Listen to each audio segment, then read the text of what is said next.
It's Thursday, August 10th, 2017. Welcome to Raging Chicken's Out the Coop podcast. This is Kevin Mahoney, editor and founder of Raging Chicken Press. Each week, I'm usually talking to our Capitol muckraker-in-chief, Sean Kitchen, about the good, the bad, and the ugly in state national politics. But this week, as listeners of the podcast know, Sean is out gallivanting out there in California. And I am at an undisclosed location in the Adirondacks with kind of limited internet access, which has been a plus and a minus, believe me. But this week's show, it's going to be a little bit of a different setup today. We've got a special interview I did with Karen Feridun of Berks Gas Truth. This interview was conducted last week on the 3rd, shortly after we recorded our podcast, regular Out the Coop podcast last week. And just as we were going to, starting to conduct the interview, a bunch of news was breaking. So originally I was going to try to get this out much earlier in the week, but then the combination of the internet issues and then actually get an abscess in one of my teeth kind of put things a little bit behind. But so here we are. We're back kind of on schedule with our regular release this week. So in this week's show, most of the show will be the interview with Karen Feridun, and in that we're talking about the new severance tax and environmental regulations. There's this bill that Governor Wolf has been working with Republicans on in the Senate and calling for the severance tax on natural gas, which is something, again, Wolf did campaign on. But at the same time, there are a whole series of issues associated with this, not the least of which are the environmental trade-offs that Wolf is willing to trade away for to get this severance tax. But there's a really bigger issue there, and this is why I wanted Karen to come on. And she had recently had a piece in Raging Chicken Press talking about the severance tax, saying basically what Pennsylvania needs is not a severance tax, but it needs a ban on fracking. So we're going to get into that.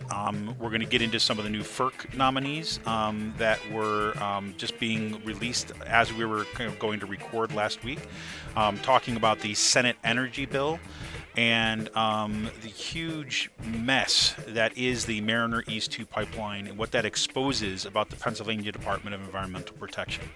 So we hope that you'll stick in for today. It's quite an awesome interview, if I do say so myself.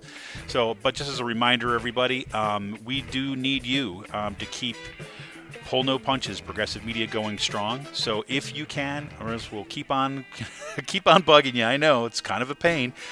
We want you to become a member of Raging Chicken Press for as little as $5 a month.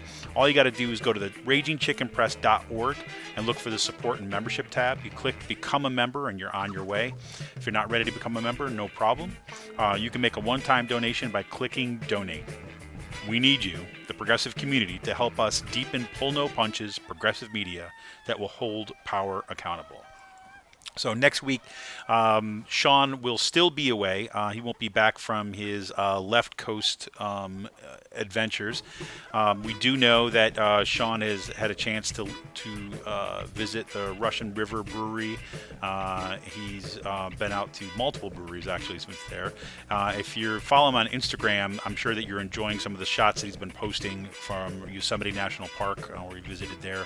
I'll probably have some images up coming for the Adirondacks. It's been cool. My kids have loved being able to do some boating and kayaking in the lakes up here. Just have, before the beginning of the school year, which I will be going back to Kutztown University, when everything will ramp right up. It's one last chance to embrace summer, I guess. So this right after this, we're going to go to a break, and we'll come back with the interview I did with Karen Feridun last week from Berks Gas Truth, and we will be talking about pipelines and natural gas in Pennsylvania. This is Kevin Mahoney, editor and founder of Raging Chicken Press. We'll be back right after.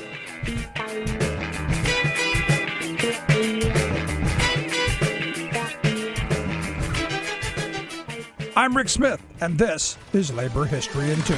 On this day in labor history, the year was 1954. That was the day of the groundbreaking ceremony of what would come to be known as the greatest construction show on Earth, The show was the development of the St. Lawrence Seaway. The $1.2 billion project was a joint effort by Canada and the United States. It included the building of 7 locks and widening of canals. The completed project would allow large cargo ships to travel all the way from the Atlantic Ocean to Duluth, Minnesota. It connected cities such as Chicago and Detroit to international trade routes to the east. The project also included the construction of a 3,216-foot-long hydroelectric dam. More than 22,000 engineers, carpenters, and laborers made the project possible. These workers dredged 360 million tons of materials and laid 6 million cubic yards of concrete. The massive construction project was finished in just 5 years.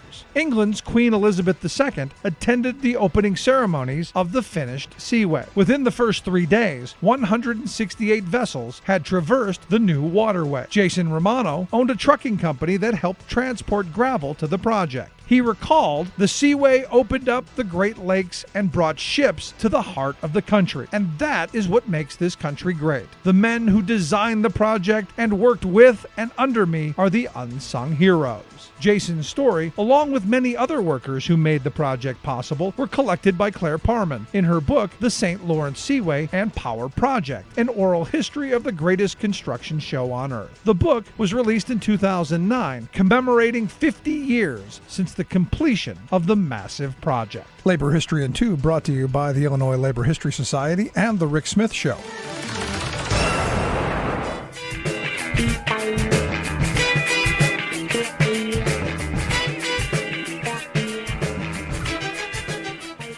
Welcome back. This is Kevin Mahoney, editor and founder of Raging Chicken Press, here for the special edition of Out the Coop podcast. As you know, Sean, as we mentioned in the lead up today, in the intro today, that Sean is somewhere in California, either hiking or searching out the latest in craft beer.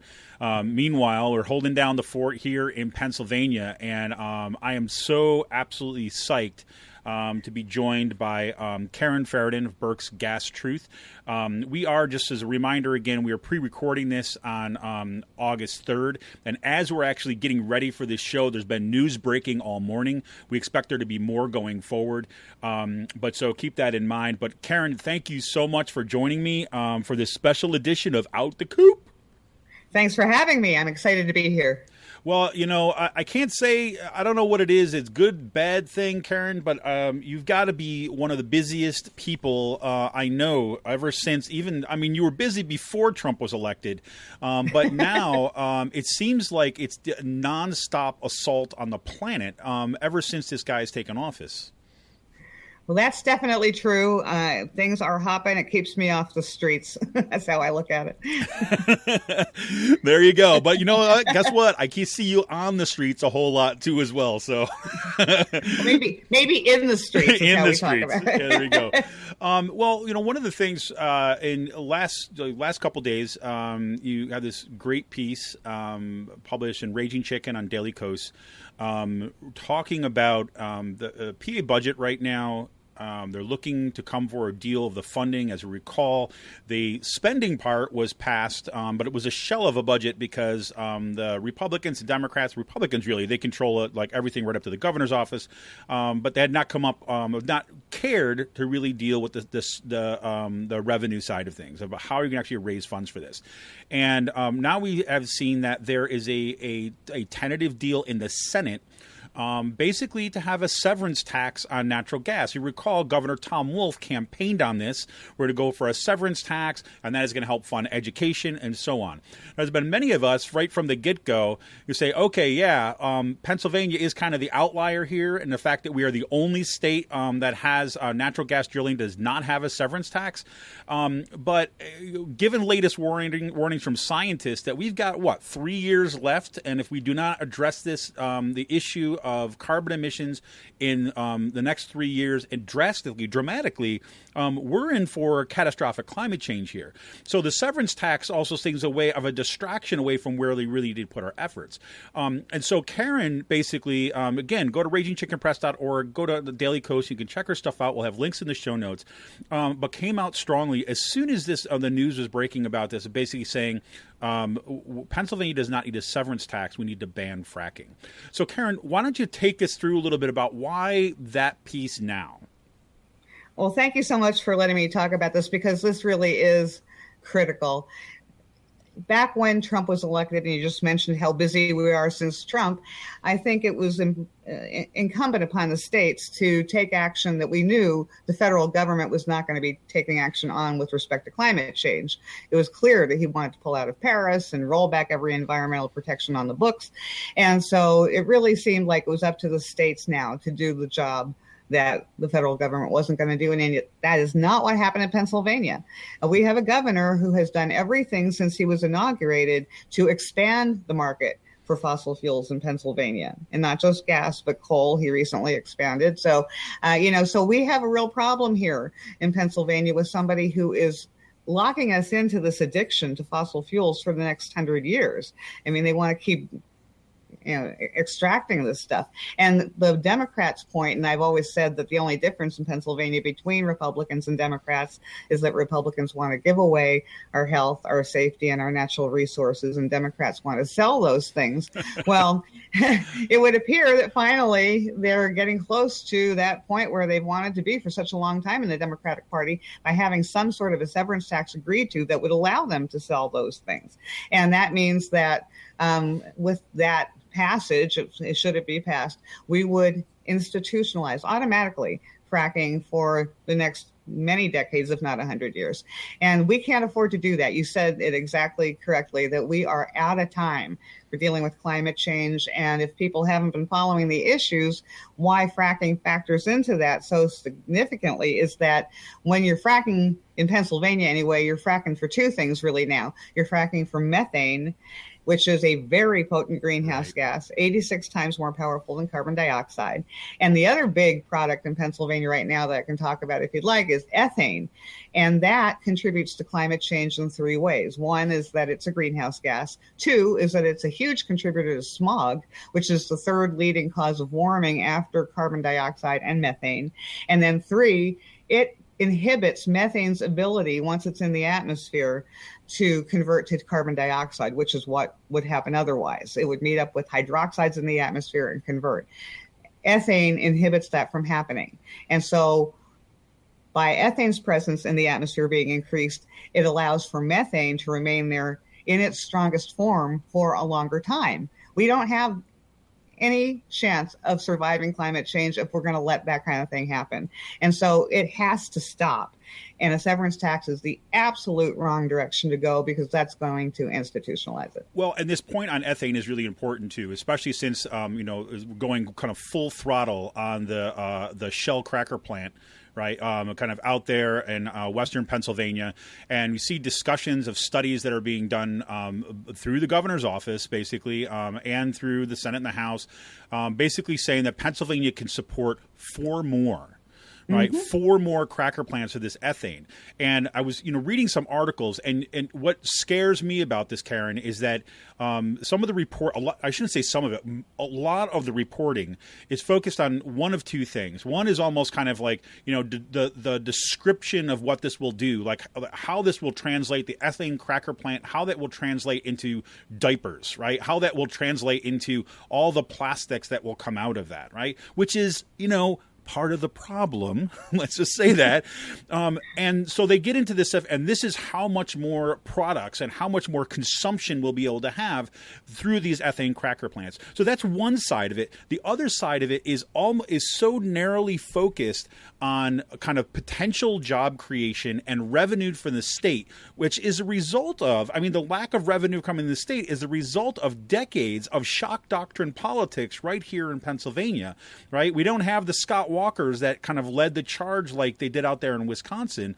But Governor Corbett, and before them Rendell, and now Governor Wolf are all on board this extractivism express that is going to bring us right kind of to the brink of disaster if we don't stop it. Yeah, that's exactly right. And you said it correctly about the ethane plants, and it's not just the crackers. And I should mention that the cracker that was already approved in Beaver County, it's Royal Dutch Shell, they were given a $1.65 billion tax break. Well, I don't want to hear about a budget deficit if we have that kind of, play with our budget to be able to give them those sorts of tax incentives to come into the state. The other thing that happened last year was that the biggest fine ever levied against a company that's in this ethane business as well as the methane business, and that's Range Resources. There was an $8.9 million fine levied against that company, the biggest one that DEP's ever levied. They reversed it. Try finding these companies. Why don't we try charging them the taxes that are already on the books? There are plenty of them that they don't pay. Why aren't we trying to get the money out of these companies that they should be paying? Why not find the companies when they do the many, many, many bad things they do? And why give these companies huge tax breaks to come into the state and just do more bad things that you're not going to find them over? I mean, it just makes no sense. And what makes anybody think severance tax since they've gotten out of paying everything else they've ever been required to pay by law? So there are so many reasons that the severance tax on its own doesn't make any sense. But what you're talking about with the ethane, to create more business, to create more single-use plastics that will gum up the oceans and kill aquatic life, how does this make any sort of sense? And ethane is the big product behind the Mariner East 2 pipeline as well. And so it's not just the cracker plants that we're building so we can extract the ethylene to create the single-use plastics. We're now shipping it across the state in its raw form and its ethane form to Marcus Hook, where it goes overseas so that others can do the same. Now, as we speak right now, since you brought up the Mariner East 2 pipeline, that right now, last night, it was still held up in court. Is that correct? Well, not entirely. Not entirely. What they did was they halted all drilling. So the problem has been with Gotcha. that pipeline that the drilling that's going on, the horizontal directional drilling that goes on in the course of laying the pipeline so that they don't have to go through something, but they can go under it. That's been causing lots and lots of spills that have led to contamination of an aquifer in one place, massive spills in another part of the state, contaminated water supplies, people who now need to be put on public water because their wells have gone bad, and all of that just to lay the pipeline. And that is not a different process from any regular old natural gas line. That's a process that's used all the time, and it's a very troublesome process. So that drilling was halted. Then the companies started going back to them saying, well, can we just do it here? Because we were really close to finishing here and that sort of thing. So there actually are places where they're still allowed to drill until next week when maybe There's it's the hearing, following week. right? I'm getting my dates mixed up. I think it's next week when the hearing is occurring in Harrisburg, the Environmental Hearing Board. So most of it has been stopped, but it's just the drilling and not even all of the drilling. It's crazy. This concerned me. The other thing that's a lot of people have been talking about now, again, is reporting. And I've watched this slow creep that from talking strictly Marcellus to now talking about Utica Shale. I remember a few years back when they were originally, I think it was Range Resources, if I'm correct, was out there, and they were seeking property rights from people, from homeowners out there for Marcellus Shale, but they had these addendums in there for Utica because the Utica Shale runs underneath there, and it's deep. Right. So the kind of extreme extraction that we get through horizontal fracking of Marcellus becomes even more complicated, even potentially more devastating when we're talking about the Utica Shale. Kind of an unexplored horizon on how much we're going to kind of rip out of the ground here. Now, one of the things that you said, in this piece, I want to go back to it for a bit because I think it was important that you have not been like all of a sudden a convert to saying, we should not have a severance tax. Right. This is something, is a case that you have been making for a while, and you have been making directly with Governor Wolf. Now, on Out the Coop, Sean and I have been talking quite a bit. We've been basically calling him, Tom Carbon Wolf on the podcast, because he doesn't seem like, there's not a bit of carbon in the ground that he doesn't want to get out. And this is the guy who's he's a Democrat, right? He was the one who was hailed as progressive and all this kind of stuff. But he seems to be wanting to kind of trade away this resource for kind of short-term gain, which is actually not all that different from his criticisms of the Republicans about their budget, their little budget fixes and gimmicks that they make. But what concerns me even more, so you've been kind of with Wolf on this and warning him of these possibilities and what we're facing there. My fear is we get these pipelines approved, and it seems like some of the hokey pokey that they're doing with the severance tax in the bill in terms of privatizing some of the permitting processes and so on is virtually a green light to let these pipelines go. But it weds the communities around where the extraction is taking place, especially around the cracker plants and so on, to those industries for that much longer. So it builds up a kind of resistance, so the kind of jobs for future exchange, right? What do you want? You want a job now to feed your kids, right? Or do you want a future that, is probably going to be devastating anyways, right?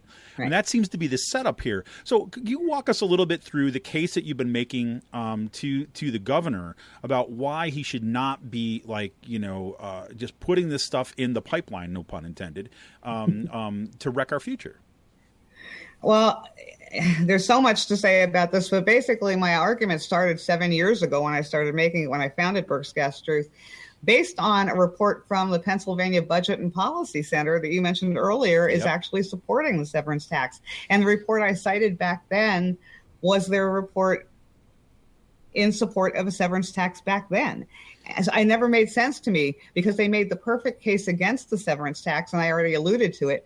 All of the taxes that were already on the books, they went right down the list, and they identified every single thing that the industry was finding their way out of, like state sales tax or hotel tax for all those workers that don't come from Pennsylvania, by the way, or federal taxes as a result of low tax rates within the state, taking advantage of the Delaware loophole, filing out of state so that they didn't have to pay Pennsylvania's corporate tax of 9.9%.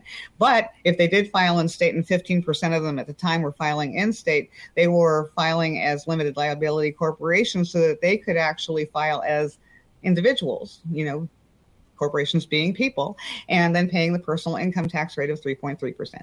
And so, it made no sense at the time that if they're obviously finding their way out of every one of these taxes, again, why enact another one when they're not paying the ones that are already on the books? And what makes anybody think they're going to pay this one? And so that was my original argument, but there have been so many other things since then. For instance, one of the reasons why Governor Wolf is making a market for this gas and working so hard to do it is because there isn't a market for the gas. Climate scientists are telling us to leave 80% of fossil fuels in the ground if we have any chance at all of saving this planet.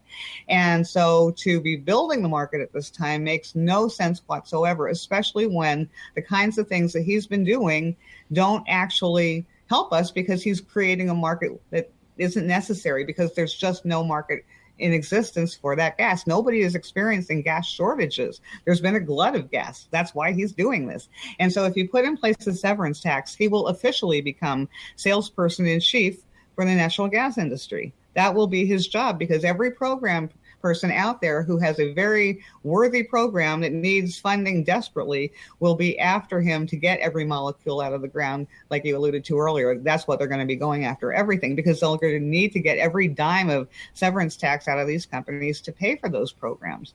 And I think all of those programs deserve better solutions than to be tied to a boom-bust industry that has already gone bust more than once in the decade that it's been around in the state. So it just makes no sense no matter how you look at it. And the kind of things that he's doing, he took $24 million in his pipe program away from alternative energy to put it toward more natural gas distribution lines that would service schools and hospitals, big customers, in other words, so that he can have big institutional customers using natural gas. And the way that the program works, by the way, is that they award grants to put in this last mile of distribution line, so to speak, that you need to reach these customers. One of the first recipients was a company called Glenn O. Howbaker from State College. They have an extraction business, like excavation business, I should say. And they got one of the grants to a $1 million grant to connect to natural gas service because it's also available for some businesses. And Glenn O. Howbaker actually contributed to Wolf's campaign, and they're a member of the Marcellus Shale Coalition. So that's who gets the grants. This is nuts. I mean, on the one hand, as you're describing this, it seems like one policy out of sheer desperation, right? I'm going to find money wherever we can, no matter what the cost, which again, that's exactly the point of shock doctrine politics, right? That you basically strip away and you starve public resources by demanding kind of no taxes, low taxes, and giveaways to the rich until people are kind of looking around to support for crumbs. And the sad part about it is that this is the cyclical, history of Pennsylvania. I mean, you got oil, then you got coal, and now we got gas, and this is devastating. Yeah, I mean, look at what Governor Wolf ran on. I mean, there was that one commercial where he's in a classroom with kids and he says, hey, we're going to pay for education with that stuff under your seats. And then some kids like listening to the ground with a plastic, of course, plastic cup to hear what's under there. And the rest of them are looking at him like he's nuts. But, he says, we're going to pay for your education with the stuff under your seats. So what he's saying is, I'm going to tie your education to a boom-bust industry, and I'm just not going to worry about climate change at all. And in so doing, what he said was he was going to make both of those really important things the next guy's problem, and he got elected. Yep. And I think, this goes right to the point which you made in a previous piece in Raging Chicken about, climate denial Democrat style. Yep. This is exactly it, right? This is kind of, he's not saying that the science is wrong. Right. He's not saying that, climate scientists aren't there or there's not global warming. It's just a willful, ignoring of the consequences of this. And, again, there was this time where I think the argument that, say, Obama was making about this being a transition fuel, natural gas being a transition fuel and all that, which, I mean, you for a long time been, poking holes in that every step along the way. But I think that had some traction in the population as a whole for a while, right? It made sense because we experience it as consumers, right? And, by turning on our gas stove, right? Or kind of not having to have oil heating our house with the residue and stuff that comes with it, but having quote unquote clean burning natural gas, right? Now, but where we are now is no longer there. Right? I mean, I think that the people that are supporting this are no longer people that are just saying, yeah, maybe that's what we need to do in order to get to that clean future. They're people that are supporting it out of sheer desperation, right? Out of saying, well, there is no more money to fund our schools. So, hey, if that's what we got to do to make our kids have an education, that's what we got to do. Well, there's also that point of view that says, hey, they're never going to ban fracking anyway, so why not make money for it and put it back into the environment to do remediation? Well, first of all, you don't get to remediate the climate. That problem is, just rolling forward, accelerating it with every day, every passing day. And when you start talking about aquifers, you don't get aquifers back. You don't get them back. That's right. So even the stuff that's happening on the ground and has been happening on the ground and is just getting worse as this sort of cancer spreads with pipelines across the state. And, it was Secretary Quigley at the DEP before he left who said that this would affect just about every county in the state. So it's a spreading problem. So forget the climate part of it. Just the on the ground impacts have been so profound that, it would take more money, far more money than we will ever take in a severance tax, even if every dime of it went to remediate the environment. Forgetting climate change and the costs of that, natural disasters and droughts and all the things that, are costing us huge sums of money on this planet now with respect to climate change without even thinking about what it's going to be like 100 years from now. So, for even just putting all of that aside, the impacts on the ground right now at 10,000 wells on the ground is more than we would ever be able to pay for with every dime of impact or severance tax money that we would ever get. Well, and I think of one of the things that John Fetterman ran on, right, when he was running for running for governor, right? Running for Senate. And one of the things he talked about the forgotten towns, right? He talked about the people left behind, and here we see it being reenacted out in real time, because it's those same exact communities that have been devastated by coal, or the aftermath of coal. Are right in the targets of this all over again, and this is crazy. So let me go ahead. I make that point when I give talks about fracking. I show a map that shows the map filling in with all the permits that have been granted, and you can see the arc of the Marcellus. You can see it right there, and that when they go to drill the next well, they're not coming to Berks County. There isn't gas here where I am. They're going to go back to those same towns who have been hit over and over and over again, not just with fracking, but like you said, with coal in many parts of the state. And they're going to be hit over and over and over again. And I talk to people every day. I work with these people. They can't take it anymore. At 10,000 wells. There's no way they can deal with 100,000 wells. No way. Yeah, well, we have Republican legislators who continue to want to pass these kind of criminalization of pipeline protests. So maybe they will find a way of dealing with it. Just going to throw them in the slammer, right? Just get them out of the way, Karen. That's there you go. Then we're done. Yeah, out of the way, no problem. Out of sight, out of mind. Yeah, federal housing and everything. How about that? So, so speaking of federal stuff, again, we got so much going on the ground here in Pennsylvania. It's incredible. But I almost think we need like 4 or 5 sets of eyes to pay attention to everything that's going on. Because just you brought this to my attention right before we were going on air today. As right news, it's breaking. It looks like before we get the recess, we may actually get the votes on the FERC nominees, Trump's FERC nominees. And then we're going to be on full steam ahead on the permitting process and the moving on the pipelines, right? Right. The way it works is that not all pipelines are regulated the same way. So the ones that we talk about a lot in Pennsylvania, which are the natural gas lines, as opposed to the natural gas liquids lines like Mariner East 2, the natural gas lines like Penn East and Atlantic Sunrise, those are regulated by the Federal Energy Regulatory Commission during their construction, during the application process. So it's really that commission that gets to approve pipelines or say no to them, but they never say no to them. In all the 30 years that they've had approval process or the authority to approve pipelines, they've said no to one out of, in the last 20 years, I counted, it was 450 just in 20 of the 30 years. Well, that just shows you how safe pipelines are, Karen, right? Yeah, they're all wonderful. So they said no to one, and that was days after they were sued by the Delaware Riverkeeper Network for conflict of interest. And that pipeline is up now once again. It's been resubmitted. Yep. So it might likely get, approved as well, since they approve everything that they see. They hardly ever meet a pipeline they don't like. The problem with that is that they are responsible for an environmental review that really isn't their strength. And so, these are people who are usually market regulators of, energy markets, not environmental regulators of impacts of pipelines. So it's been a problem forever. There are endless conflicts of interest going on there. Abuses of their power, eminent domain is a huge issue. Lots and lots of problems. And we've been going after, and when I say we, I'm talking about a coalition of more than 200 organizations regionally and around the country that have been going after the Federal Energy Regulatory Commission and calling on Congress to investigate them.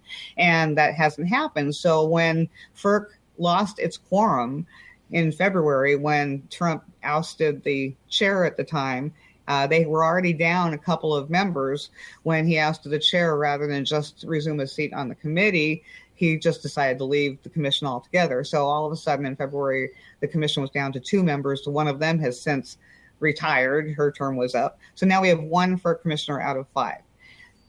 Trump nominated 2 more rabidly pro-fossil fuel nominees. One of them is from Pennsylvania, from the PUC, Robert Powelson. He's the one who said recently that those of us engaged in pipeline fights are engaged in jihad. That's who they're putting on this thing if they get their way. And so the Senate Energy and Natural Resources Committee is the group that has to see these nominees and approve them before they can go to the floor for a full Senate vote. So those 2 went through they were approved, with only 3 Democrats voting no, by the way, and that was Sanders, Wyden, and Hirono. Everybody else, all these senators who wrote these climate letters to to President Trump saying, don't pull out of the Paris Climate Agreement, all approved these people. Bear that in mind. So people, I want you to write those 3 names down. Sanders, Hirono, and who?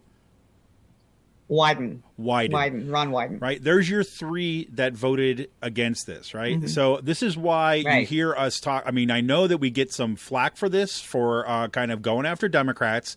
But this is why we do this. Right. That the only way these people do the right thing is when you apply pressure. That is it. These are not capital G good people. Right. I don't mean to say they're horrible people. I mean, say they're not necessarily our friends when it comes to protecting the environment and the climate. It's more that climate denial Democrat style. Again, impassioned letters to, Trump, don't pull out of Paris, and grand statements. They couldn't run fast enough to the podium as soon as he did pull out of Paris to make their impassioned remarks about how crazy it was. But then days later, literally within a week of that, they were approving these candidates who are going to do nothing but approve pipelines and reestablish the quorum. And that's key right now, because if they both get voted on today, which is the day it could happen, now we're being told, they're both going to be on that commission. It only takes 2 to reestablish a quorum. And then every one of those pipelines that has been held off because of this lack of a quorum will be approved. I mean, they've already indicated they want to get busy and start getting back to work and getting this thing back, get the boat back on course and all of that nonsense. So that's what's going to happen, Yeah, I mean, I don't see anything standing in the way of this either, too, as well. I mean, I think that the likelihood that they're going to get voted down is slim. I mean, given the fact that you've got so many Democrats are on the side of approving this stuff, getting moving, because they want to be, they want to kind of check their political boxes about saying that, they're on the side of jobs, even though we know these jobs are fleeting, number one, right? And the most jobs that it creates down the road are people who are going to have to clean up the mess years down. And there's going to be minimum wage, poorly taken, probably by that time, prison labor to clean up the mess decades down the road when people have forgotten how we got there to begin with. So this it's going to be done on taxpayer dollars. On taxpayer dollars, exactly.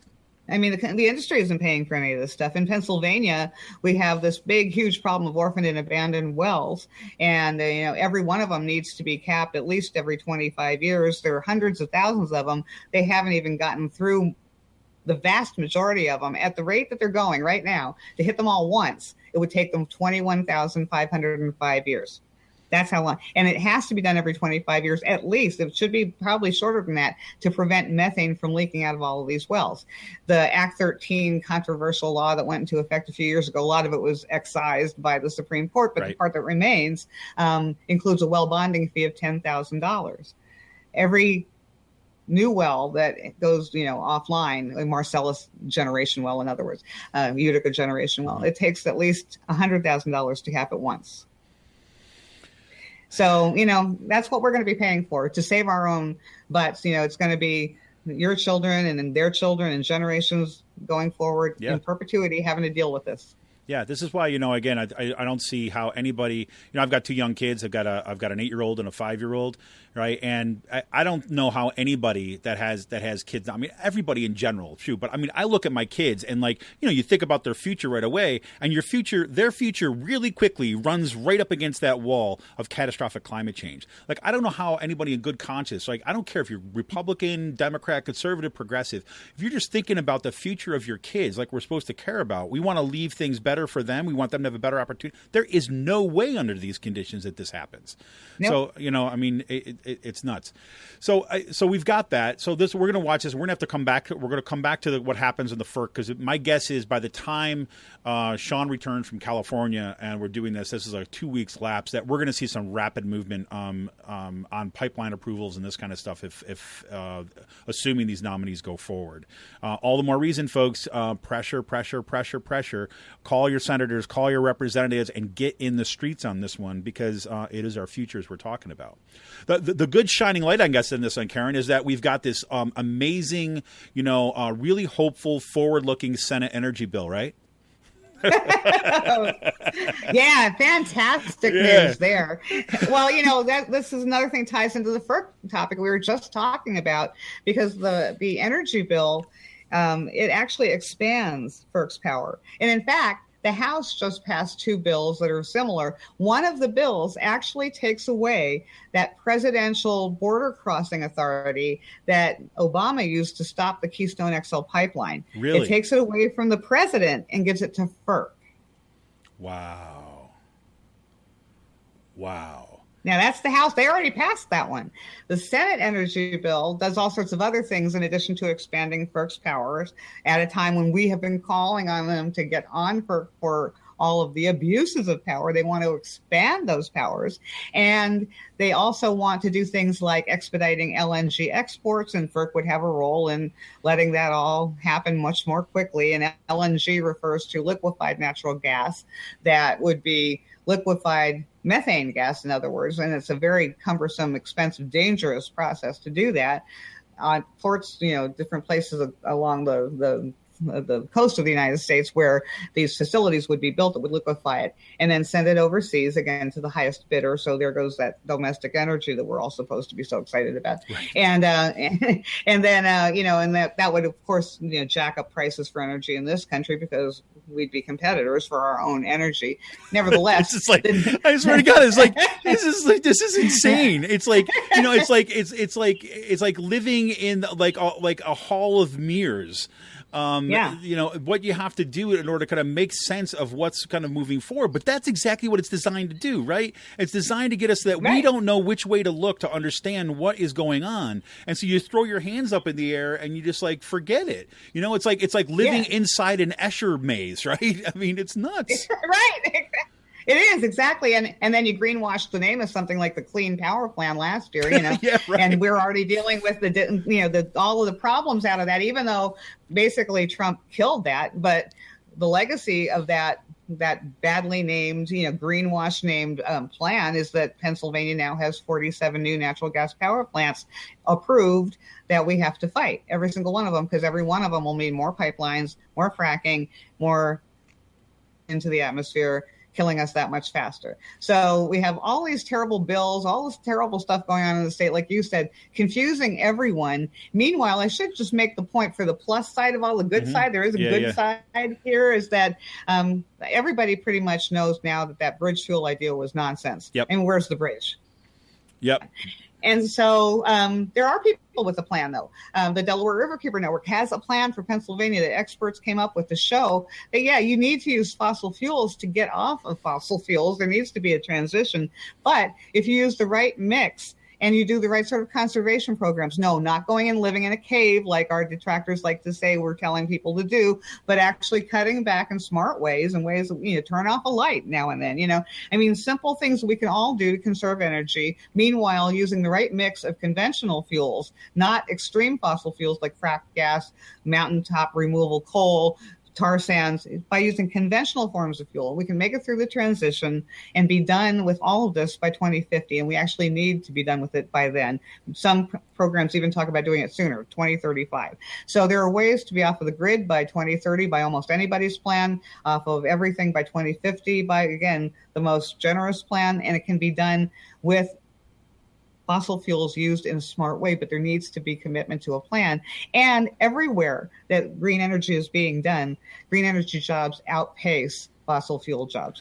Everywhere. Well, absolutely. And I look at right now what we're on the cusp of, right? And, Sean and I talked about this a couple of weeks ago, too, as well. We're living at a moment, right? And, and I know I tend, look, this is kind of the person I am. I tend to focus on the insanity, right? And then it can't look, and I recognize the downfall of that, right? Because, you're right to kind of correct this, conversation a little bit and say, well, let's remember here, this is not all just doom and gloom and hopelessness here. Because we're at the point in history right now where Volvo has said, right, within like a short number of years, 2020 or something like this, that all of their cars will either be all electric or hybrid, right? BMW making the same commitments. We see right now we're living with, just 3 weeks ago, the Tesla 3 comes out, right? That's actually puts it within range of more people. Again, it's still a little pricey, coming in like $35,000, $38,000, but under current tax credits, it brings it down to $28,000, and that's a lot cheaper than an SUV right now. I'll tell you that, right? And you've got you've got the Chevy Volt, and now you've got the Bolt that's out there. The Bolt, which is actually coming in with a better, that gets you better mileage, if we can see if we use that word,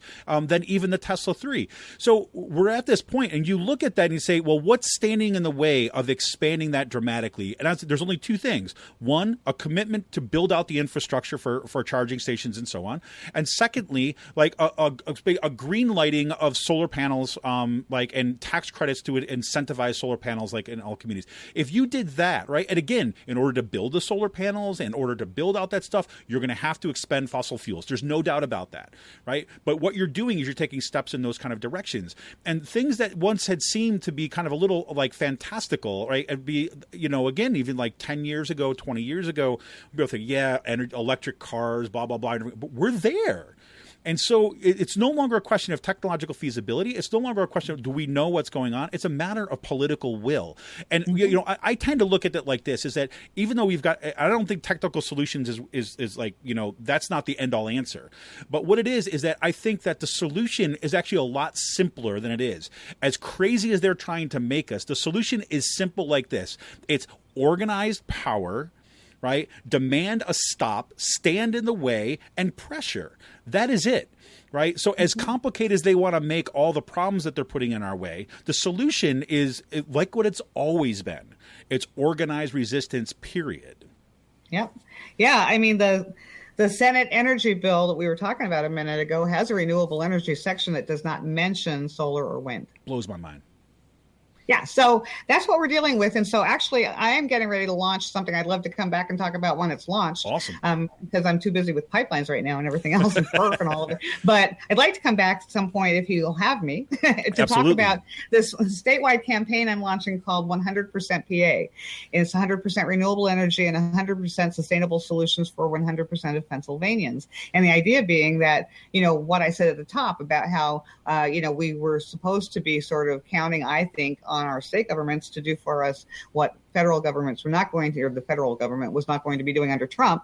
When that proved not to be true in a place like Pennsylvania, it occurred to me that we have to now do things in spite of our government, not just spending our time pressuring them, but we have to just start doing it ourselves. That's a great point. Which is sort of how it's always been. We just have to take the, bull by the horns and get it done, which is what a lot of mayors are already doing. And so this idea for this campaign is to be amplifying all of the good things that are actually happening in this state. I was at a green jobs event in Allentown not long ago, and I could not believe the number of green jobs that already exist in this state, but you never hear about them. I think of them as like these cells trying to struggle to survive in an inhospitable environment. It's not promoted, it's not supported in a big way, but they're there. And there are lots of great programs already happening and lots of great, initiatives by mayors who joined in the climate, we're still in plans and all of that stuff. There's all this stuff happening. There's lots of big organizations that are trying to organize people around, ready for 100 and off fossil fuels and all of that kind of stuff that just needs to be brought together, amplified, let people make the connections so that we can just start doing it ourselves, coming up with the plan for our municipality about how we're going to get off of fossil fuels and forget the state government because they're clearly not with us. I have sat there and talked to the governor. I've talked to members of his cabinet, and you show them the science, you introduce them to scientists who tell them themselves, you talk, bring in impacted people, talk to them about all of the things they've been through. They listen, they take notes, they smile, they look sympathetic, and then they say, we think we can do this safely. Based on what? Right. They have nothing to support their side. La, la, la, la, la, fingers in the ears, hands over the eyes. That's what, based on what? That's really what it is. Yep. Yep. So now it's time. We just got to circumvent them now. Well, because I teach at Kutztown University, and one of the things that I will talk to students about when they're doing any kind of organizing and things like this, actually do an exercise in one of my advanced composition classes when we were talking about, we do climate change as kind of like a test case. When we kind of look at it, then we start talking about solutions.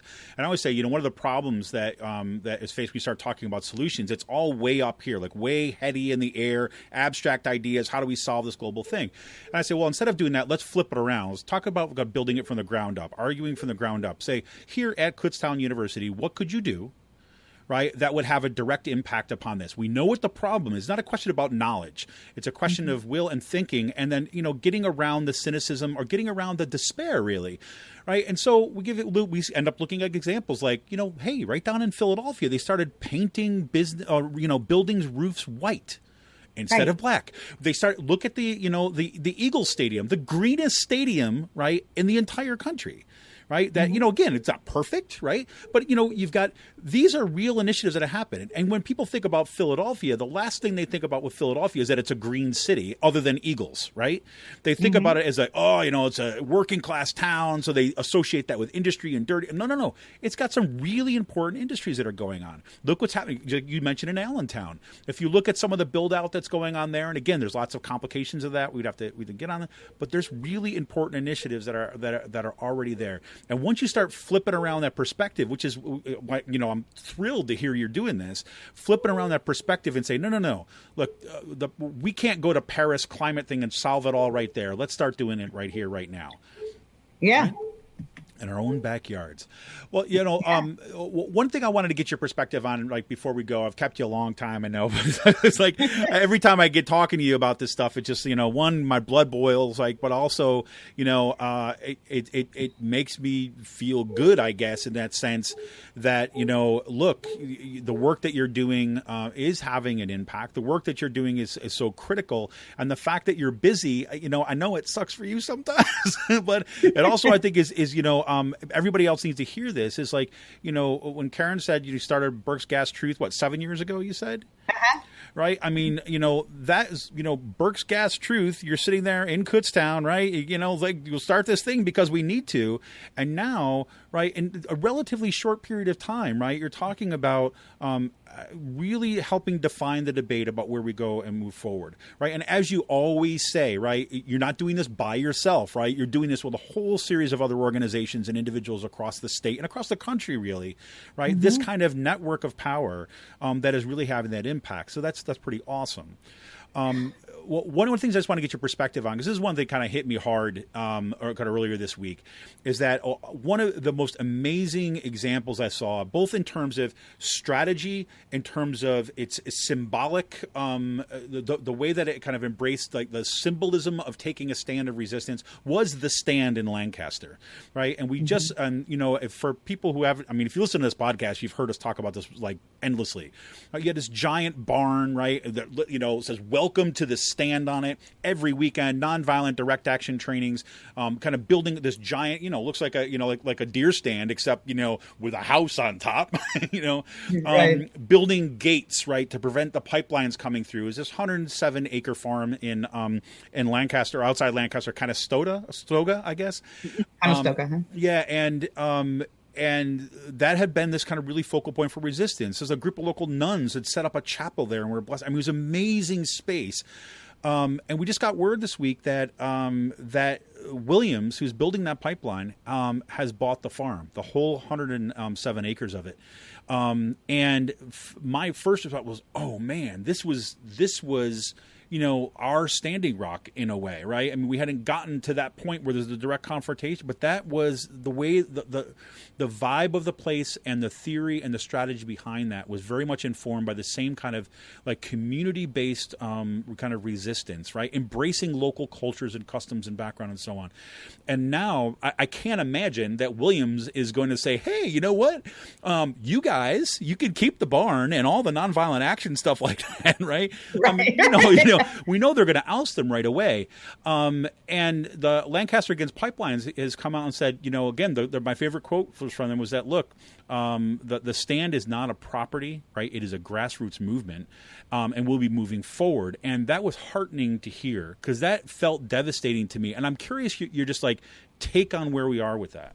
Yeah, well, I should also mention on Mariner East 1, speaking of Standing Rock of Pennsylvania, that's the same company now. That's Energy Transfer Partners on that pipeline. And there's another group called Camp White Pine that's in Huntington County that's right up in trees doing very similar things. But getting back to Atlantic Sunrise, which is just a terrible situation. This family had given over that property, that area of their property, to the stand, to Lancaster Against Pipelines and everyone else to put that encampment together. And then they were persuaded after a long time, after a lot of pressure, I mean, nobody's happy about it, but, they were put under a lot of pressure by the company to make this deal. They were given an awful lot of money to make the deal. And we think it had everything to do with, of course, the fact that the stand was there. That property was more important to them than many others that are on the pipeline route where they still haven't settled. So other landowners have already offered, that's the good news, to give space to Lancaster Against Pipelines so they can reestablish their stand. But like you said, it's not a place. It's a movement. It's who they are. It's with them wherever they are. And the really good news is that the chapel is owned by nuns on a different property, and that chapel is still there, and they're having vigils at that chapel all the time now. And so that's going to be more of a focal point, I would imagine, until they can get reestablished physically somewhere else for the people to come and join them, literally. But the stand doesn't go anywhere. The stand is everybody. The 14th is a big next proceeding on Lancaster Against Pipeline side, where they are so the thing I was getting confused with my dates about earlier in the thing, the 7th, 8th, and 9th is a Mariner East thing at the Environmental Hearing Board about all the spills. The 14th is when the DEP is going to have another public hearing having to do with air quality permits, having to do with the Atlantic Sunrise Pipeline. And what we want DEP to do at this point, and what we've done with all of these pipeline fights across the state, is we've issued these letters coming from every one of them, and it's a vote of no confidence against the DEP, because what everybody has to remember is that the big problems with Mariner East right now are largely the DEP's fault for not regulating these things properly, for showing no oversight. The only way that they get to stop a pipeline is to protect the water. They don't have a lot of authority over pipelines. FERC has a lot of authority. Other entities have authority, like PUC in Pennsylvania. They don't have much except to protect the water. And they issue those permits like candy. And it's time for that to stop. And so that's what Atlantic Sunrise has going for it right now, is that no matter how much Williams threatens and is talking about eminent domain and has been running these nuns into court all the time over their property, they still don't have the permits they need to build a pipeline. And if the DEP says no, that's the end of that pipeline. That's as simple as that. And so we're going to call on DEP really hard over the next few weeks. So everybody paying attention needs to get on the DEP to say, do your jobs, protect the water. You were completely justified in saying no to these pipelines over just water, because the water impacts are profound. But by doing that, by protecting the thing you're supposed to be protecting under the permits, you're protecting everything else at the same time. It's time to start doing that for Pennsylvania, because these guys could not have been more sympathetic to the industry at every single turn in my 7 years doing this. And I hear you. You know, I love this idea about, going after the DEP right now too, and put pressure on them. Send your letters, send your emails, and so on. We'll put links down in the show notes here too as well. What the other thing I think is a really interesting strategy is hey, let's look up. Hey, what building is the DEP in? What does it look like to go to the DEP itself? Because guess what? Those people are used to doing their jobs outside of the public scrutiny. They're used to kind of not being the ones, in the limelight. People go to the Capitol, they go to the senators and all that kind of stuff. So we start showing up at their place of work, right? Showing up in their offices there. And, it was a good thing, during we talked about this in the podcast last week when there was the People's Budget protest or rally in the state capitol last month. That after that rally, right, which again, you have a rally and rallies are rallies, right? But then you had people went and did the lobbies and that kind of stuff. And there was a lot of folks there. What SEIU did after that, SEIU and One Pennsylvania and a bunch of other groups that were there, they actually went outside the Capitol then, and they went to, the Manufacturers Association. They went to the lobbyists. They went to the lawyers who have been kind of handing over our futures, to these climate destroyers. And they said, and they put notices on it. We're serving you notice that unless you respond to this, we are coming back for you, right? And that idea, we are going to bring the fight directly to you. And I thought that was really important as a way of thinking about how we go about resistance. Yes, we've got the political folks, but that kind of points of pressure are all around us. They're in our towns, right, in terms of kind of local approval boards and city councils. They're in, obviously the kind of political other things, but also in the agencies that are responsible for this. So make your voice heard. So crazy. So, Karen, things that we should be paying attention to in the near future, things that that you want to kind of put on the table for everyone to hear today. What else you got before we have to take off?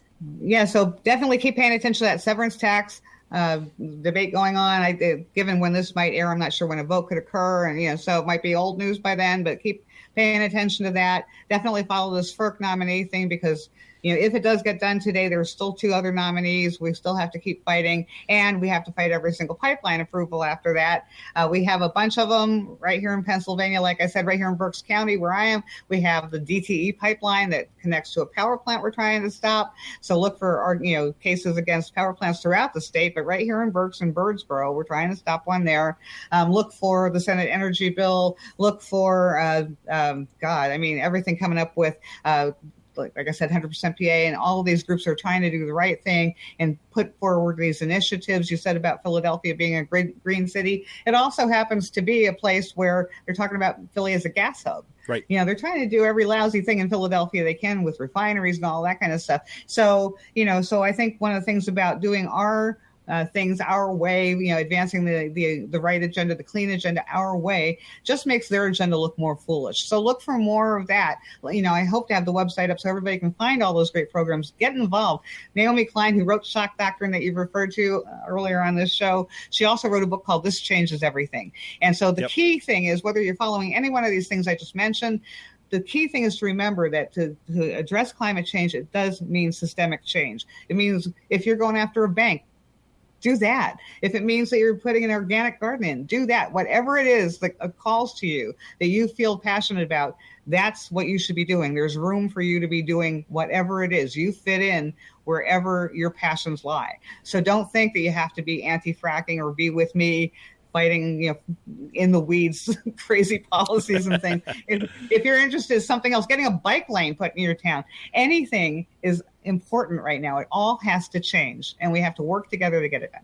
Yeah, and I think that's the key right there, is that the working together is that once you start asking how to get, say, like a bike line, a bike lane put in your town, how you get to kind of block off these roads and have a park there, like, instead, to encourage walking within your town, little things like that. Not only is that good for policy, not only is that good for kind of promoting a green future, right, or a future free of catastrophic climate change. How about that, right?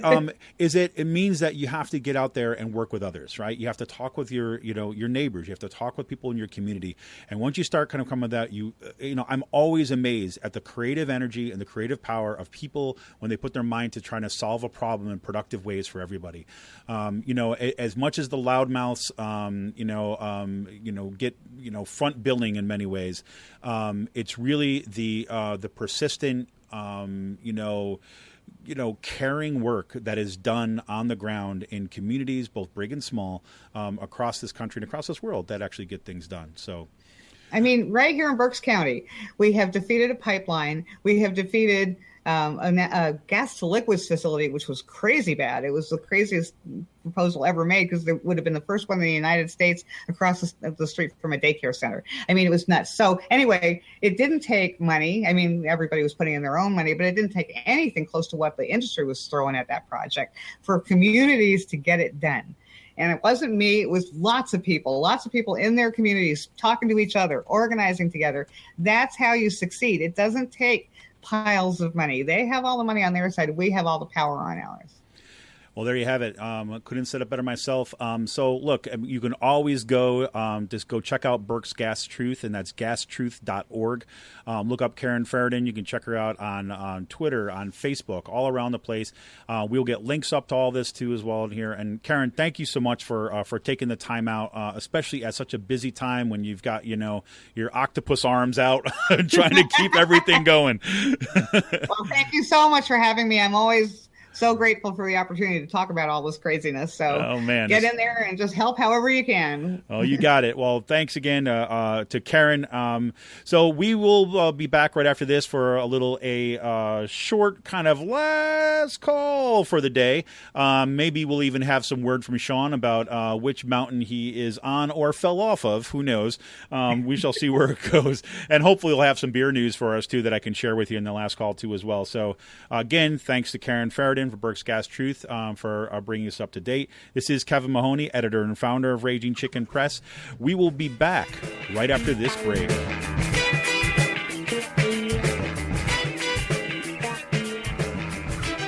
Welcome back to Raging Chicken's Out to Coop podcast. And for today's last call, Don't have a whole lot for you. I had hoped to bring you some updates at this point from Woodlands Brewery up here in Marcy, New York, and from the Fulton Chains Brewery, but unfortunately, given the pain meds that I had at one point for this abscessed tooth and antibiotics, I haven't been indulging in too much of the liquid libations, shall we say.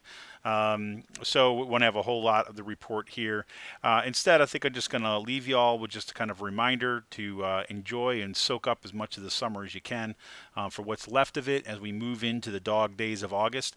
And let's hope that by the time we get to the podcast next week that Trump and his friends have not launched a nuclear war against North Korea, which seems to be one of the things that he's playing around with, as if it were just his, video game or something like that. It's pretty crazy.